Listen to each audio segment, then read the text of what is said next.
রাতের বেলা শোয়ার আগে পড়বেন 33 বার সুবহানাল্লাহ, 33 বার আলহামদুলিল্লাহ এবং 34 বার আল্লাহু আকবার। আল্লাহর পক্ষ থেকে আপনার শরীরে শক্তি আসবে। এটা যারা নিয়মিত আমল করে আল্লাহর পক্ষ থেকে তাদের শরীরে শক্তি আসে। হ্যাঁ, কারণ এইটা রাসূল সাল্লাল্লাহু আলাইহি ওয়াসাল্লাম কাকে শিখিয়ে দিয়েছেন? তার মেয়ে ফাতিমা রাদিয়াল্লাহু আনহাকে। ফাতিমা রাদিয়াল্লাহু আনহা এবং আলী রাদিয়াল্লাহু আনহু তারা দুজন গিয়েছেন আল্লাহ রাসূলের দরবারে, গিয়ে বলেছেন আমাদেরকে একজন দাসী বা দাস দিন, বাসার অনেক কাজ আমরা করতে পারি না, লাগে না কাজের মানুষ। নবী সাল্লাল্লাহু আলাইহি ওয়াসাল্লাম বলছেন যে আমি কি তোমাদেরকে এমন কিছু শিখিয়ে দিব যেটা তোমাদের এই দাসের অভাব পূরণ করে দিবে, প্রয়োজন হবে না?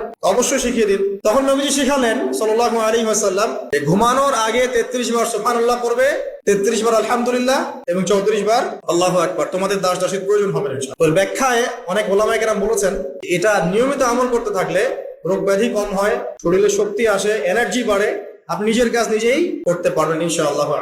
এরকম ঘুমানোর আরো বেশ কিছু আমল আছে, আমি অল্প কয়েকটা বললাম, এগুলোই করা শুরু করেন। আল্লাহ তৌফিক দান করুন।